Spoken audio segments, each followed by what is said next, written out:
हल्दी घाटी का महायुद्ध, रक्त, स्वाभिमान और बलिदान। वर्षा ऋतु थी, लेकिन पानी नहीं बरसता था।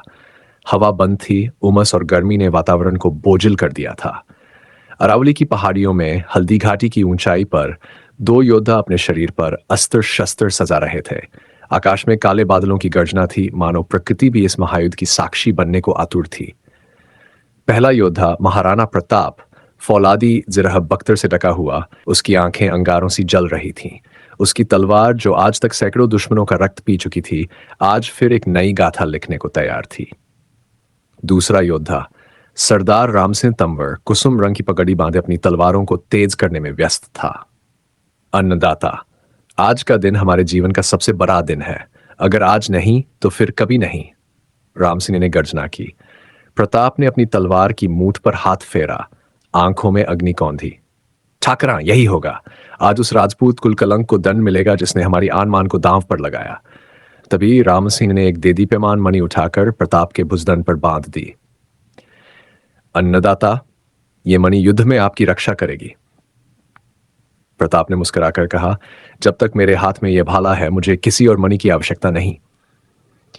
युद्ध का उद्घोष। नीचे मैदान में 20,000 राजपूत योद्धा व्यूहबद्ध खड़े थे। तलवारें म्यान से बाहर निकल चुकी थीं। घोड़े हिन हिना रहे थे। अचानक दूर से दुश्मन सेना की धूल उठती दिखी। मुगल सेना 1 लाख की संख्या में भारी तुर्की घुड़सवारों, धनुर्धारी हारी हाथियों और विशाल सैन्य टुकड़ियों के साथ आगे बढ़ रही थी। राणा प्रताप ने ऊंचे टीले पर खड़े होकर सिंहनाद किया, वीरों, क्या तुम्हारे पास तलवारें हैं? हां अन्नदाता, सेना गर्जी।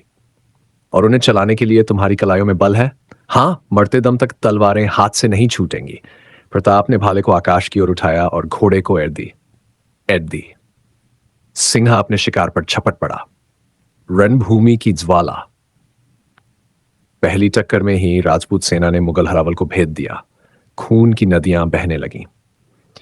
तलवारें बिजली की तरह चमक रही थी, सर कटकर जमीन पर गिर रहे थे और मुगल घुड़सवार भागने लगे।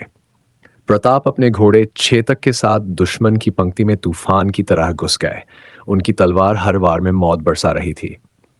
उनकी आंखें सिर्फ एक लक्ष्य खोज रही थीं, शहजादा सलीम। मौत का नृत्य। प्रताप सीधे सलीम के हाथी तक पहुंचे।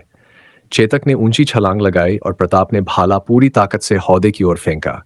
पीलवान का शरीर भाले से चीर गया, लेकिन सलीम बच गया। मुगल सैनिकों ने चारों तरफ से महाराणा को घेर लिया।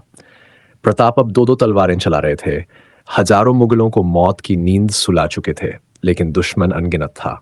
सलूबरा का बलिदान। प्रताप के चारों तरफ लाशों के ढेर लग चुके थे, लेकिन अब वे थकने लगे थे, घावों से लथपथ। तभी सरदार सलूबरा अपनी टुकड़ी के साथ बिजली की तरह आए। उन्होंने देखा, महाराणा घिर चुके थे। वीरों, हिंदुपति संकट में है, आगे बढ़ो। प्रताप को बचाने के लिए सलूबरा ने उनकी मणि और छिलमिला टोप ले ली, ताकि मुगलों का ध्यान बढ़ जाए। मुगल अब सलूबरा को प्रताप समझकर उन पर टूट पड़े। प्रताप पीछे हटे, लेकिन सलूबरा रणभूमि में ही अमर हो गए। छोड़ने का दर्द प्रताप ने दूर से देखा। सलूबरा का मस्तक छिलमिले टोप के साथ रक्त से लथपथ होकर गिर रहा था। प्रताप ने चेतक को मोड़ा, लेकिन चेतक खुद गहरे घाव खा चुका था। उसने अपनी अंतिम सांस तक प्रताप को सुरक्षित रणभूमि से बाहर निकाल दिया।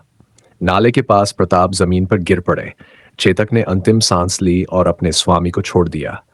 प्रताप ने घावों से कराहते हुए अपना मस्तक झुकाया और चेतक को अपने हृदय से लगा लिया। तूने भी मेरी तरह अंतिम सांस तक संघर्ष किया, मेरे दोस्त। उनकी आंखों से आंसू बह निकले, लेकिन फिर उन्होंने आकाश की ओर देखा।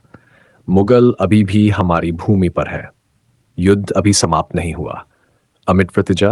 प्रताप ने अंतिम बार हल्दी घाटी की ओर देखा, जहां लाशों का समुद्र बिछ चुका था, लेकिन विजय फिर भी अधूरी थी। मैं जीऊंगा, लेकिन मुगलों की गुलामी में नहीं। मैं जंगलों में रहूंगा, मिट्टी खाऊंगा, लेकिन अपने मेवाड़ को मुक्त करूंगा। रणभूमि से प्रताप चले गए, लेकिन उनका संकल्प अब एक ज्वाला बन चुका था। यह युद्ध भले ही समाप्त हो गया हो, लेकिन प्रताप की विजय अभी बाकी थी।